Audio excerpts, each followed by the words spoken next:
Okay, I think that a lot of students going into this problem would do something, I'm not going to say it's a disaster, but they isolate the radical, then try to square both sides. What I'm seeing is it might be factorable as written. So what I want to do is write down 8x squared minus 1 plus 6x, the root of, excuse me, and then plus 8x squared equals 0. So I kind of see three terms here. This term, and this term. All right, and then I'm going to try to just look at it and get it factored, right, which may seem really strange to you. But I'm going to say something times something equals 0. And it looks like, I'm going to say it looks like something with a root, and it looks like 8x squared minus 1 is the radicand. I'll put that down.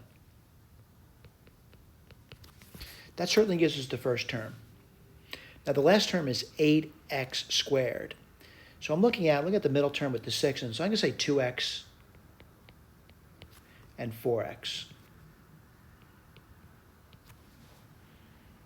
All right, don't panic yet. Let's see if we get it. I get the first term, I get the last term. Do I get the internal term? Yes. What do I get? I get 6x root 8x squared minus 1. Now someone's going to say, what am I going to do now? I got to look at it, and I'm kind of wondering, can I do that? And I'm looking at that.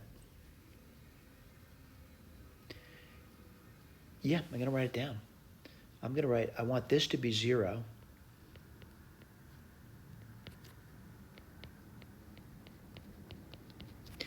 And I want this to be 0.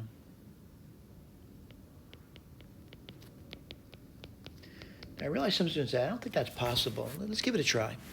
And what I do is, I think I'd isolate the radical, and you'd get this over here.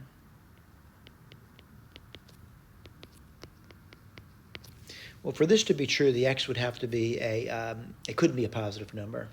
But I'm not worried about that. I'm worried about squaring both sides. That would be 16x squared. And then I'd get, I get minus 1, right? And then I get what? I get 8x squared. And then I get minus 1/8 equals x squared. Well, that's a complex number. So I'm going to just simply say I'm not going to bother with that because we're really looking for a real solution to the problem. All right? So this one didn't really pan out as being a nice number. When I say nice number, a number that I can analyze pretty quickly. All right, let's do the other one. The other one's going to be the root 8x squared minus 1 equals minus 2x. And again, x has to be a negative number. So because it's a principal root. So I'm going to square both sides. And then what do you get? You get minus 1 equals minus 4x squared. That means x squared equals 1/4, which means x equals plus or minus 1/2. All right? So remember I said that the x has to be a negative number. So now I know that this couldn't be the answer. There's only one answer that would work, and that's x equals minus 1/2. Of course, I'm always saying check. Where would you check? In the original equation, right?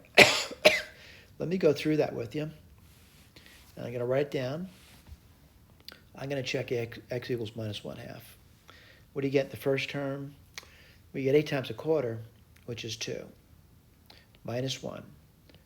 Minus, well, 6 times that's minus 3, right? Then I get a root. And what do you get there? Well, we just did it. It's going to be 8 times 1/4, which is 2. And 2 minus 1 is 1. That's pretty simple. Equals, that would be minus 8 times minus 1/2, which is going to be minus 8 times minus 2, right? Again, minus f squared is 1/4, and minus 8 times that is going to be minus 2. Let's see what we get over here. You're going to get, 2 minus 1 is 1, and then you get minus 3, and that in fact does equal minus 2. So things work out beautifully, all right? They really do. I want to point out again, I know I probably say it too often or not often enough. It depends who you are or how many videos you're watching. My name is Ron Bannon, and my email address is Bannon, B as in boy, the @NNON.US. And really what I'm looking for is comments or suggestions or criticisms about the document, right? The document that's being provided. Thank you.